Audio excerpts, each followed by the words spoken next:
হেই everyone, আসসালামু আলাইকুম। আশা করি সবাই ভালো আছেন। আমি আব্দুস সালাম, একজন প্রফেশনাল ডিজিটাল মার্কেটার। চলুন আজকে ছোট্ট একটি ভিডিও টিউটোরিয়াল দেখি। Facebook like follow ad campaign. Facebook like follow সাধারণত দুই প্রকার। একটা হচ্ছে টার্গেটিং লাইক ফলো, একটা হচ্ছে non targeting like follow ad campaign. Targeting like follow ad campaign বলতে কি বোঝায়? চলুন এটা আগে বুঝি। লাইক ফলো অ্যাড ক্যাম্পেইন হচ্ছে আপনার ধরেন একটা ক্লোথিং বিজনেস, কি একটা টি-শার্ট বিজনেস। আপনি টি-শার্ট বিজনেসের জন্য যে মেন ছেলেদের টার্গেট করে আপনি ওদের ফলো নেবেন, সেখানে $1 দেখা যাচ্ছে আপনার এই নিয়েও 20 থেকে 25টা ফলোয়ার আসবে। আর একটা আছে নন টার্গেটিং ফলোয়ার, সেটা হচ্ছে আপনার দেখুন ইমেজ দিয়ে, যেমন কাবা শরীফের ইমেজ আছে, মক্কার ইমেজ আছে, প্লাস ইমোশনাল যে বিষয়গুলো আছে, ইমোশনাল বিষয়গুলো দিয়ে আপনি নন টার্গেটিং এর ফলো ক্যাম্পেইন আপনি রান করতে পারেন। সেখানে আপনার $1 দেখা যাচ্ছে যে 300-400 ফলো চলে আসতে পারে। আর চলুন আমরা প্র্যাকটিক্যালি একটা ক্যাম্পেইন দেখি। আমি ফার্স্ট টাইম আমার অ্যাড ম্যানেজার চলে গেলাম, যে ক্রিয়েট থেকে আমরা ফলোয়ার ক্যাম্পেইন রান করার জন্য, লাইক ফলোয়ার ক্যাম্পেইন রান করার জন্য এঙ্গেজমেন্ট অ্যাডে যাব। এঙ্গেজমেন্ট অ্যাড, কন্টিনিউ থেকে ম্যানুয়াল এঙ্গেজমেন্ট অ্যাড ক্যাম্পেইনে যে কন্টিনিউ আমি ফার্স্ট পেজের কাজ করি। ক্যাম্পেইন নেম আমি আগে লিখে রাখছি সঞ্জিত কুমার। আমি নামটা দিয়ে দিলাম, নামটা দিয়ে এটা কত দিনের জন্য, এটা 30শে এপ্রিল। আমি সবকিছু লিখে রাখছি আমার নোটপ্যাডে, আমি জাস্ট বসিয়ে দিই 30শে এপ্রিল। 28শে এপ্রিল থেকে 1লা মে, 7 দিনের জন্য $8। আমার আর প্রথম পেজে কোনো কাজ নেই, আমি সেকেন্ড পেজে যাই। সেকেন্ড পেজে যে ক্যাম্পেইন সেটে যে আমি সঞ্জিত কুমার এভাবে তো দিলে আপনার বুঝতে সুবিধা হবে যে আপনি কিসের জন্য কোন অ্যাডটা রান করছেন। যেহেতু আমার অনেক অ্যাড রান করতে হয়, আমার বুঝতে সুবিধা হবে। Ad set, engagement ad set, যে এরপরে আসি আমি কনভার্সন কি না, আমার মূল টার্গেট হচ্ছে আমার ফলোর জন্য আমি ইনস্টান অর ফেসবুক আমি এটা সিলেক্ট করলাম। সিলেক্ট করে আমি ম্যাক্সিমাম নাম্বার অফ পেজ লাইকটা সিলেক্ট করার পরে আমি এখানে পেজ ফেসবুক পেজের থেকে পার্সোনাল, আমার যেহেতু অনেকগুলো পেজ আছে, আমি সঞ্জিত ফুড আমি সিলেক্ট করে দিলাম। সিলেক্ট করে দেওয়ার পরে আমার ডেইলি বাজেট, আমি লাইফ টাইম বাজেট দিয়ে দিলাম। একটু ডেইলি বাজেট দিন। ডেইলি বাজেট লাইফ টাইমের বিষয়টা হচ্ছে কি, আমি ডেইলি যদি $2 করে দিই, ফেসবুক আমার কাছে $2 কেটে নেবে। সেখানে সে আমাকে 10টা ফলোয়ারও দিতে পারে, আবার 20টা ফলোয়ারও দিতে পারে। আর আমি লাইফ টাইম যদি আমি দিই, তাহলে হচ্ছে কি আমি 7 দিনের জন্য $8 হিসেব করলাম। আমার আজকে দেখা যাচ্ছে যে বেশি ফলোয়ার দিল, আজকে $7 কেটে নিল, কালকে আমার কাছ থেকে $2 কেটে নিল, পরশু দিন আবার আমার কাছে $2 কেটে নিল। ফেসবুক এভাবে তার মতো সে $8, আমি ফেসবুকে বলে দিলাম যে দেখো, তোমাকে আমি 7 দিনের জন্য $8 দিয়ে দিলাম, তুমি এই $8 বেশি তোমায় আমার কাছ থেকে টাকা খরচ করতে পারবা না। আমি ফেসবুককে এটা বলে দিলাম। দিয়ে আমি এখানে $8 হিসেব করে দিই। $8 দিয়ে আমি এখানে ডেটটা একটু শিডিউল করি।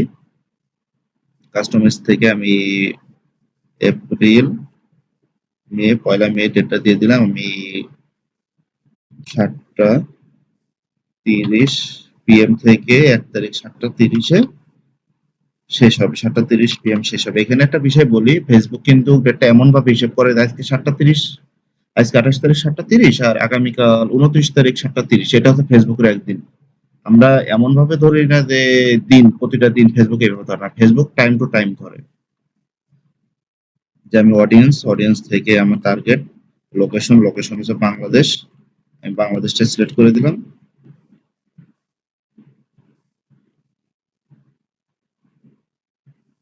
বাংলাদেশটা সিলেক্ট করে দিলাম। ম্যাক্সিমাম হচ্ছে 18 বছরের উপরে হতে হবে। অডিয়েন্স আমি look like audience, custom audience select করলাম না, যেহেতু আমি নন টার্গেটিং অ্যাটেন্ড করছি। আমি এখানে ল্যাঙ্গুয়েজ দিয়ে দিই, 2টা ল্যাঙ্গুয়েজ, ইংলিশ,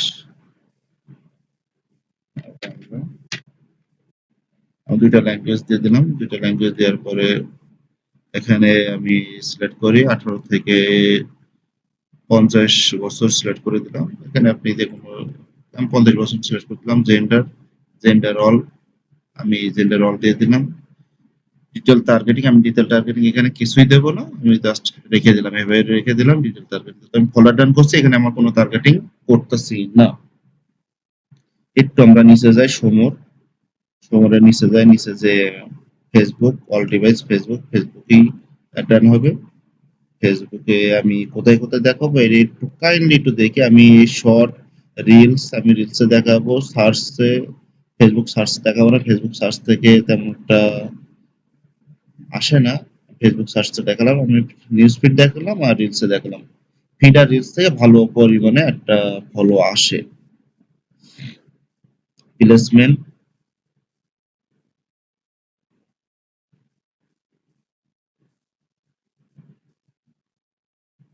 আমার সেকেন্ড পেজের কাজ শেষ, আমি থার্ড পেজে যাই।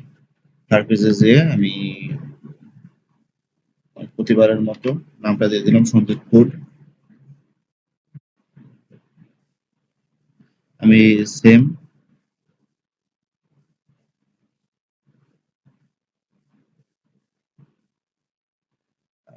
ফেসবুক পেজের নামটা সিলেক্ট করি, তারপরে অ্যাড ক্রিয়েটিভ থেকে আমি ইমেজ দিয়ে অ্যাড করবো। আমি ইমেজ দিয়ে একটা অ্যাড করি সন্দীপপুর। এই যে তাদের একটা সাউলের ভিডিও আছে, আমি সাউলের ভিডিও থেকে আমি একটা অ্যাড করে দিই। এখানে আমি লিখি প্লিজ প্লিজ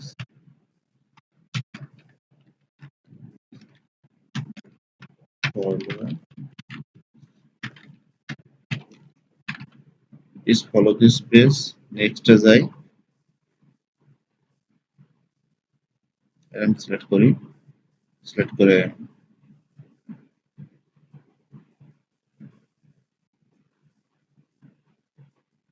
এই যে আমার চলে আসলো অ্যাড ক্রিয়েটিভ, এখানে একটা ইমেজ চলে আসলো, এই যে আমার ফলো বাটন। আমি এখান থেকে দেখতে পাচ্ছি যে ফেসবুক ট্যাব থেকে আমার মোবাইল ভার্সন, 3টা ভার্সন আমি একটু চেক করি যে আমার এখানে ঠিক আছে নাকি।